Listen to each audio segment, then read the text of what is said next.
Alright, it's about time we head back to Cleveland for this retro on the career personnel surrounding LeBron James. But before we talk about the moves made after he resigns, we gotta talk about what happened in the interim. This is Chris Grant, who took over after Danny Ferry and before David Griffin, and he does some very smart things and some very dumb things. One of the first big moves he makes is getting Baron Davis for expiring contracts. The Clippers were trying to move off Davis's contract to be able to go sign Chris Paul, and as payment, they send them a first-round draft pick. That Clippers first-round draft pick actually ends up defying odds and moving up and winning the lottery. So in combination with the Cavs' own first-round pick, which was number 4, they're able to draft Kyrie Irving and Tristan Thompson. Not a bad way to start the foundation off in a post-LeBron era.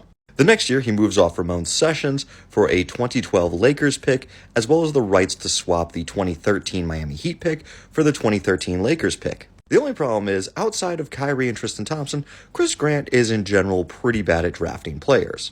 In 2012, instead of double drafting point guards and having both Kyrie and Damian Lillard, he decides to go for Dion Waiters. The Lakers pick became Jared Cunningham. One of the Heat's second rounders became Jay Crowder. Both get moved off. And then the 2013 draft with picks 1, 19, 31, and 33, the best he does is get Allen Crabbe, who gets traded to Portland.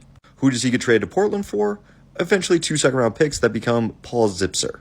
But still, a win is a win. He also makes a move near the end of his tenure to get a 2017 Grizzlies pick, basically as payment for more bad money. And midway through the 2013-2014 season, he is replaced by David Griffin.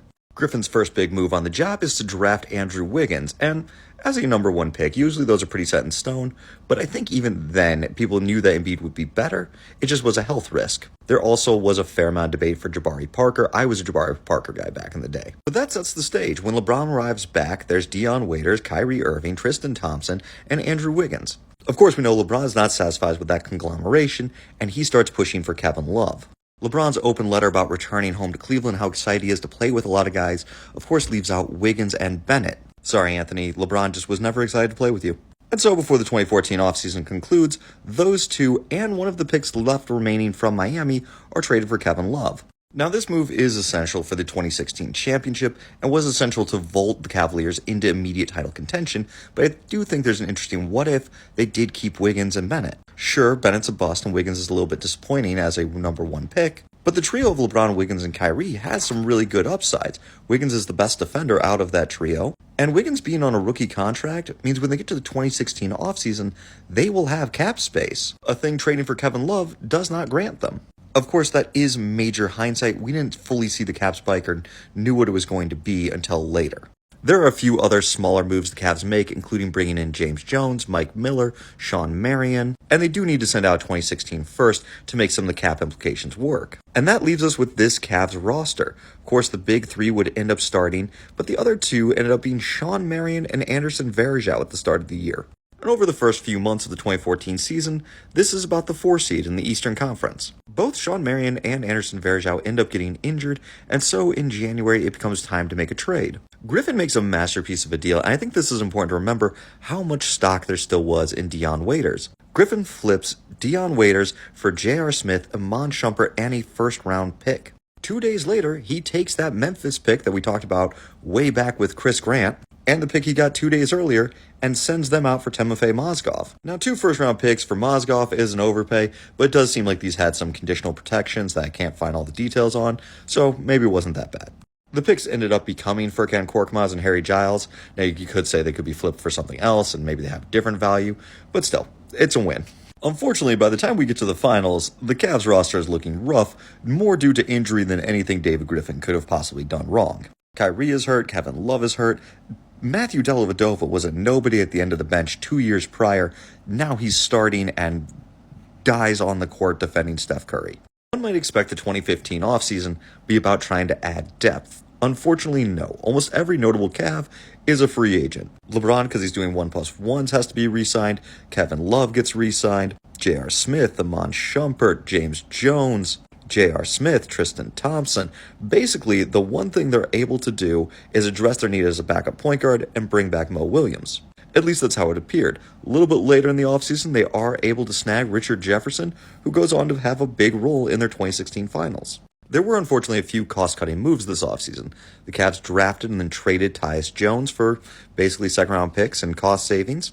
And the Cavs had Joe Harris on their team, not really played him much, and move him for second round picks that never end up conveying. Still, I think we can say this is a pretty solid roster construction, and had the team been fully healthy the prior year, maybe they win the title. At the deadline, Griffin makes another small move, trading out Anderson Varejao for Channing Frye. He does also send out a 2018 first round pick. Those last two moves of Frye and Richard Jefferson, huge roles on the 2016 team, and it wins a title.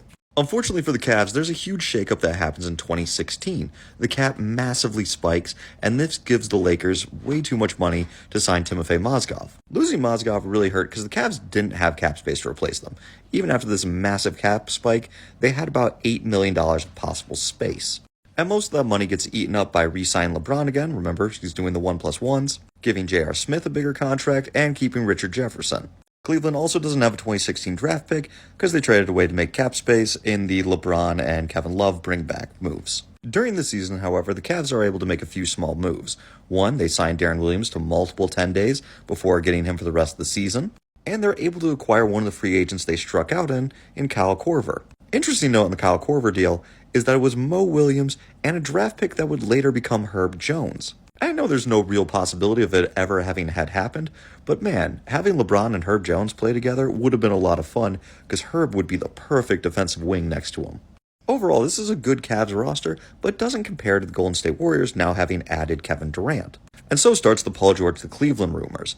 Now, the longest time, Cleveland was like, we'll give up Kevin Love, we're not giving up Kyrie, and Indiana's like, we want Kyrie, we don't care about Kevin Love. Nothing ends up happening, and this roster gets smoked in the finals. Which leads us into the 2017 offseason, where once again, there are more Paul George rumors, also rumors of Carmelo Anthony. But in both circumstances, the Knicks and the Pacers reiterate they do not want to trade for Kevin Love.